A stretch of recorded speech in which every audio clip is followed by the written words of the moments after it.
Bom dia, boa tarde, boa noite, dependendo da hora que você estiver assistindo a esse vídeo. Esse vídeo é a parte 1 da ditadura militar de 1964 a 1985. Os primeiros 10 anos, os anos da construção do autoritarismo à brasileira. Um autoritarismo atípico, com generais do exército se sucedendo na presidência, né?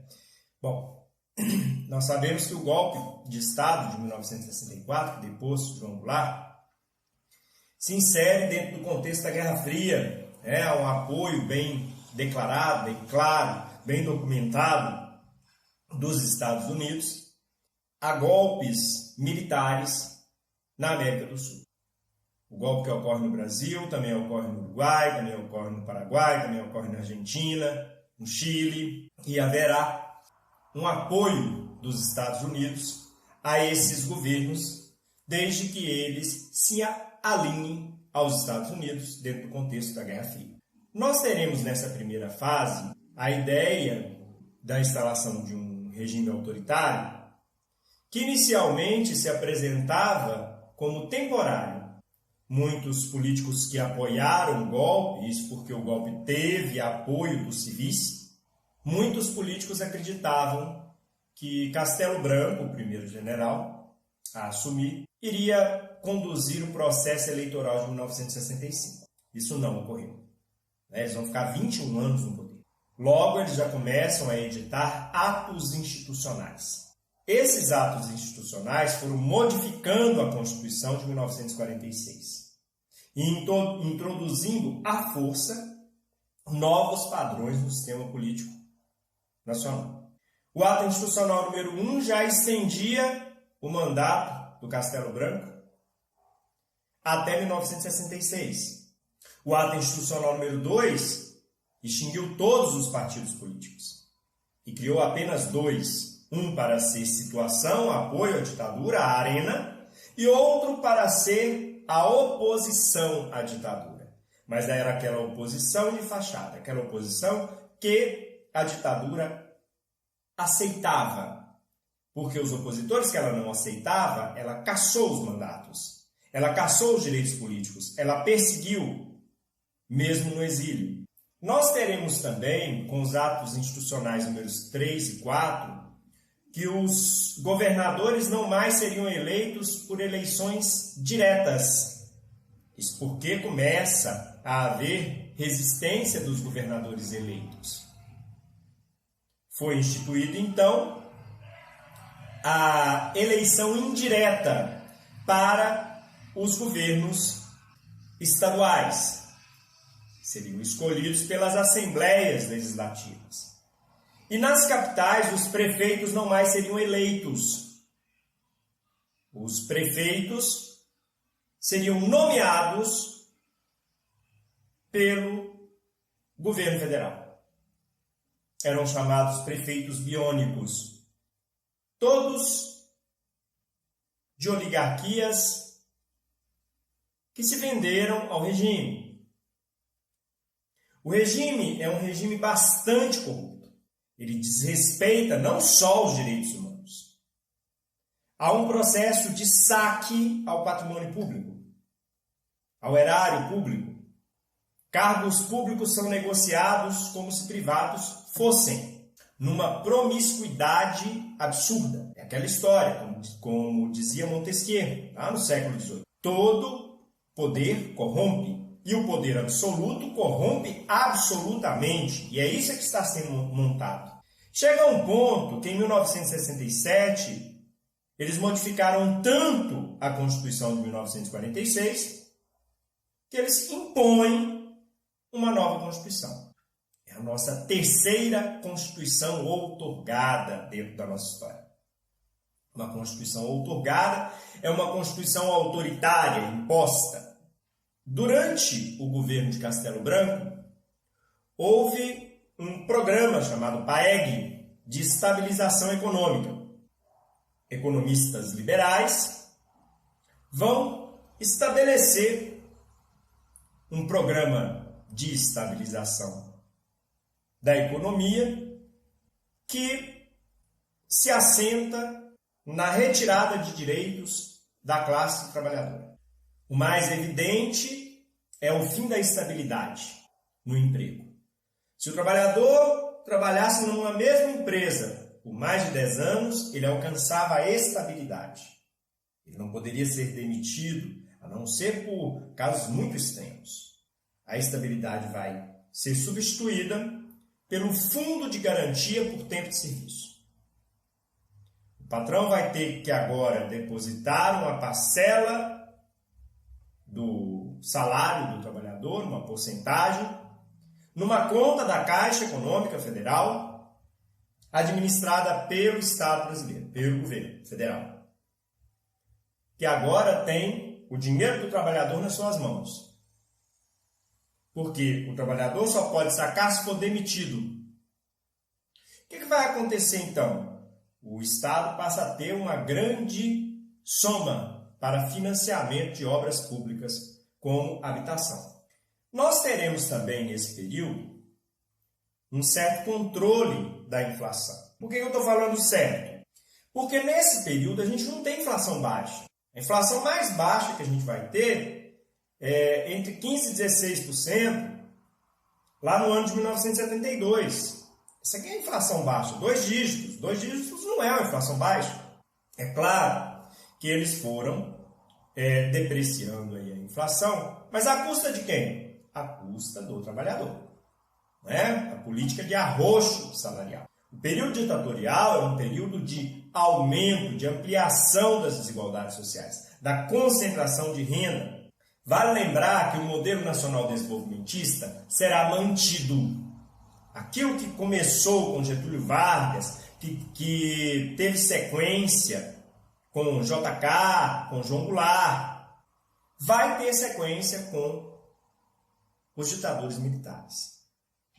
Isso vai garantir que o país continue tendo crescimento econômico. Agora, não terá distribuição de renda. Não terá melhoria da qualidade de vida da maior parte da população. A maior parte da população lida com analfabetismo, com doenças que seriam tratáveis, né, mas eram negligenciadas, muita gente morrendo dessas doenças, né? Um índice de mortalidade infantil altíssimo, a escolarização muito baixa. Sem contar esses problemas todos, a ditadura ainda criou outros, como a perseguição aos professores universitários, a fuga de cérebros, né? Já que tem essa perseguição aos professores, bons cientistas brasileiros vão migrar para os países da Europa, para os Estados Unidos, ou mesmo aqui na América Latina. Bom, nós teremos, então, uma realidade bastante perversa na área da educação. O sucessor de Castelo Branco será um militar linha dura, Costa e Silva. Costa e Silva assume e, quando a sociedade toma consciência, em grande medida, de que vivia numa ditadura, de que as coisas só estavam piorando, ela começa a reagir. Qual vai ser o estupim no Rio de Janeiro? O assassinato do estudante Edson Luiz. Vai se formar, então, a passeata dos 100 mil. 100 mil pessoas nas ruas pedindo a volta da democracia e o fim das arbitrariedades, o fim da violência de Estado. Porque a ditadura é isso. É a violência do Estado contra a sociedade civil. Como que o regime vai responder? Ele vai responder com o ato institucional mais duro de todo o período. O ato institucional número 5. Ele vai acabar com as liberdades individuais. Com liberdade de expressão, liberdade de locomoção, liberdade de associação. Ele acaba com institutos de defesa da pessoa humana, como o habeas corpus. Cria a figura do preso político. Então é permitido ter preso político. Institucionaliza a tortura, um crime hediondo. Esse ato institucional vai permitir um aparato de repressão absurdo, que vai matar pessoas sob tortura, que vai executar pessoas e desaparecer com os corpos, não é? Bom, o Costa e Silva tem um derrame, tem um AVC. O vice dele, Pedro Aleixo, era um jurista mineiro, portanto um civil, conservador, mas os militares dão a mostra, nesse momento, de que o regime é deles, de que se tiver civil ali é só para fazer figuração, e não deixam Pedro Aleixo assumir. Assume uma junta militar que coloca no poder Emílio Garrastazu Médici. O Médici vai dar sequência à linha dura do Costa e Silva. Serão os anos de chumbo do período militar. Muitos jovens vão se colocar em associações de luta armada, como VPR, MR8, AP, naquele sonho de fazer a revolução. Mas é claro que eles não tinham treinamento, não tinham armamento suficiente para enfrentar o exército brasileiro. Foram massacrados, presos, torturados, mortos, exilados, não é? O que a gente tem nesse período, além dessa extrema violência de Estado? Nós temos o chamado período do milagre econômico. De 1968 a 1973, a economia brasileira cresceu, em média, 11% ao ano. Um forte crescimento econômico, garantido pela entrada maciça de capitais estrangeiros no país. Os juros estavam baixos, havia grande disponibilidade, então você tem grandes empresas multinacionais se instalando aqui. O Estado entra com grandes obras públicas, né? Ponte Rio-Niterói, né? Transamazônica. Só que é aquela coisa que o próprio Médici identificou. A economia vai bem, mas o povo vai mal. Por quê? Porque esse tal milagre, ele ampliou a concentração de renda. Ele ampliou a desigualdade social. Porque ele foi baseado em arroxo salarial. Ou seja, os salários foram comprimidos. Como que o trabalhador tem acesso à renda gerada, ao PIB gerado? Através dos salários. Se você arrocha os salários, é claro que o trabalhador não vai ter espaço. E esse trabalhador que estamos falando é o trabalhador da indústria, mais bem pago, com carteira assinada. E aquela malta enorme de precarizados. A própria sorte. Entregue a própria sorte, passando fome. Expectativa de vida do brasileiro em 1972 era 59 anos. Né? Bom, só que esse milagre ele vai ter um fim a partir do momento que tem uma crise internacional. Primeiro choque internacional do petróleo em 1973, quando é criado a OPEP, um cartel de países exportadores de petróleo, e o preço do barril de petróleo ele vai subir absurdamente. Vai ser multiplicado por 4. Resultado, vamos mergulhar numa crise econômica e financeira que vai atravessar o resto da década de 1970 e toda a década de 1980. Isso porque os Estados Unidos vão mexer no dólar, vão aumentar as taxas de juros, transferindo boa parte da sua própria inflação para os países da América Latina. Nós vamos ter graves problemas aí. A inflação vai aumentar absurdamente e o endividamento externo também. Isso vai provocar insatisfação na sociedade, a sociedade vai começar a votar no MDB, identificando o MDB como uma oposição verdadeira.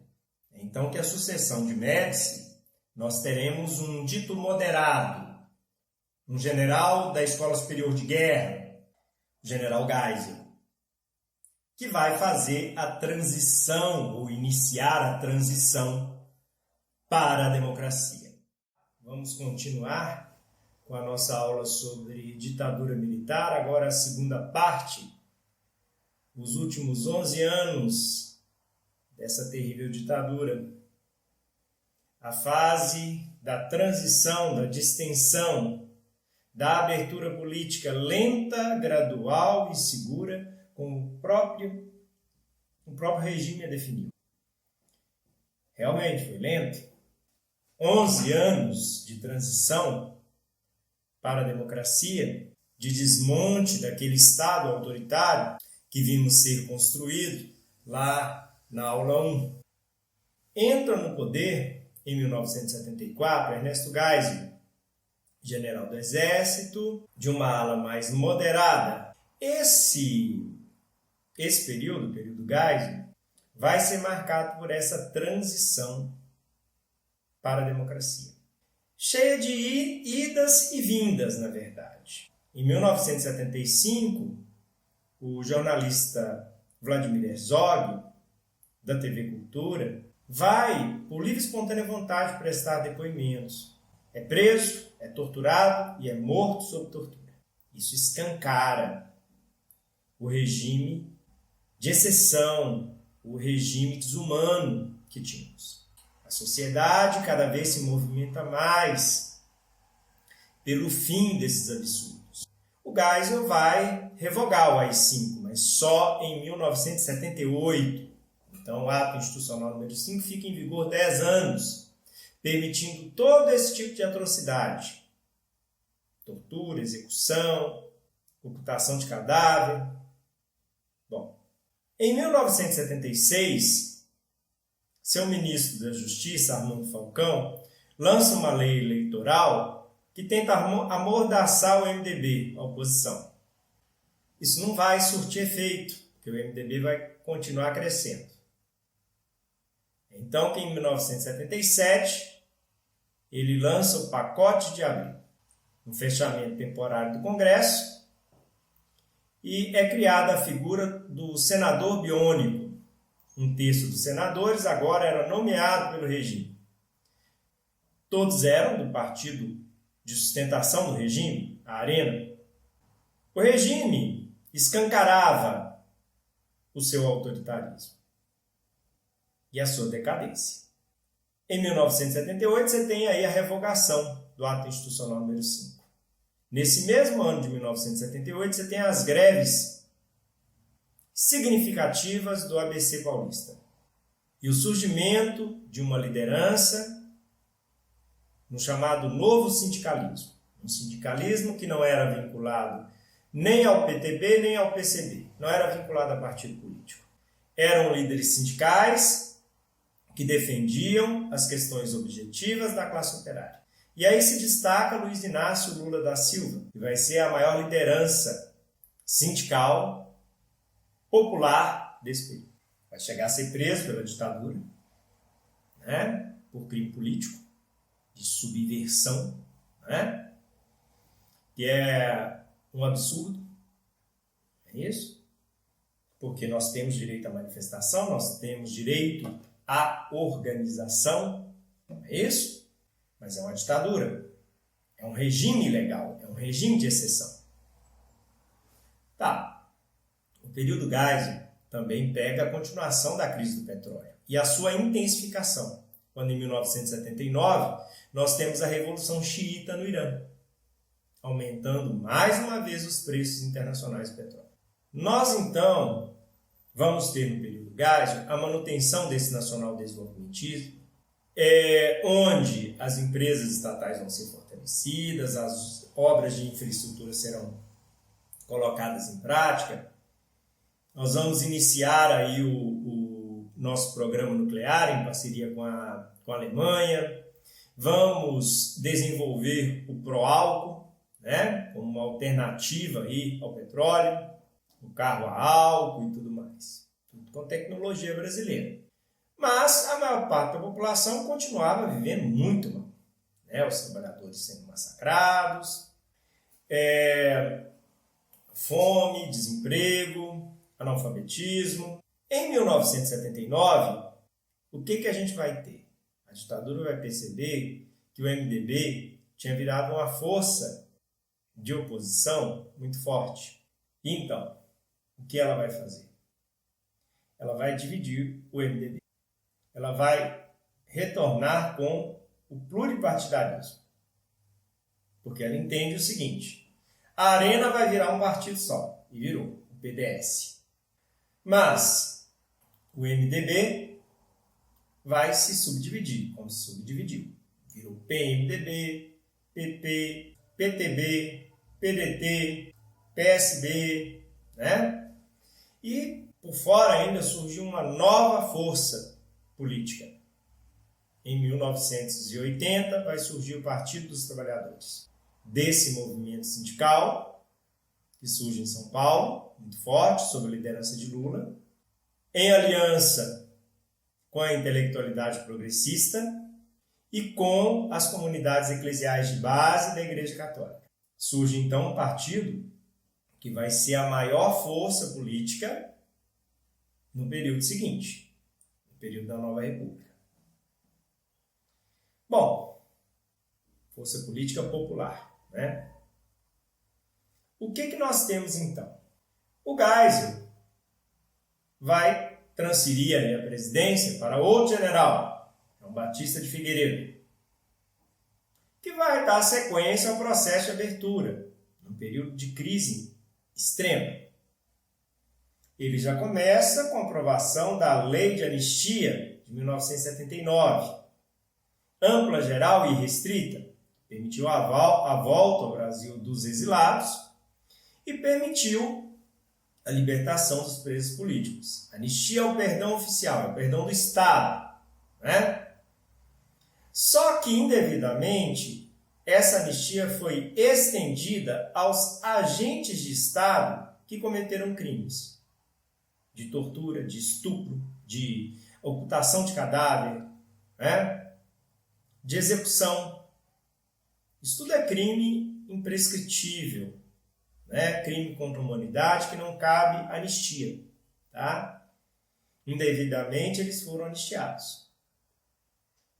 Bom, começava-se então a distensão real. Porém, a ditadura não queria entregar o jogo, não queria entregar o poder. Então, dentro do regime surgiam grupos terroristas de Estado, né? Que enviaram, por exemplo, uma carta-bomba para a sede da OAB e que vai ferir gravemente a secretária da Ordem. Eles tentaram explodir uma bomba num show no Rio Centro. Atabalhoados, a bomba explodiu dentro do carro com eles. Mas a ditadura já estava absurdamente desacreditada do ponto de vista político, social, econômico. Econômico era um desastre. Hiperinflação, estouro da dívida externa, né? Em 1982, o México pediu moratória da dívida externa. O Delfim Neto pediu autorização para o Figueiredo para pedir também, né? O Brasil já estava quebrado. Figueiredo não aceitou. Nós tivemos uma enorme recessão entre 1982 e 1983. A inflação chegou na casa dos 3 dígitos, hiperinflação, 200% ao ano. Sistema de saúde praticamente não existia. A epidemia de AIDS chegou ao país e uma quantidade imensa de pessoas se infectou de uma forma que poderia ter sido evitada. Se infectou por transfusões de sangue, porque não se testava sangue. Bom, cresce então, a partir das eleições diretas para governador em 1982, quando as oposições venceram os 3 estados do Sudeste, Franco Montoro, pelo PMDB, em São Paulo, Tancredo Neves, pelo PMDB, em Minas Gerais, e Leonel Brizola, pelo PDT, no Rio de Janeiro. Cresce, então, a ideia de eleições diretas para a sucessão do último ditador militar, Figueiredo. O deputado Dante de Oliveira apresenta a emenda, que levou seu nome, estabeleceria eleições diretas para presidente em 1984. Porém, a ditadura mostrou sua força. Ela impediu que essa emenda fosse aprovada. Faltaram 22 votos para que ela fosse aprovada. O resultado é que o próximo presidente seria eleito em colégio eleitoral, de forma indireta. E estava claro que os militares não teriam mais condição de ficar. No colégio eleitoral foram eleitos Tancredo Neves e José Sarney. Antes de tomar posse, Tancredo Neves foi internado e morreu. José Sarney tomou posse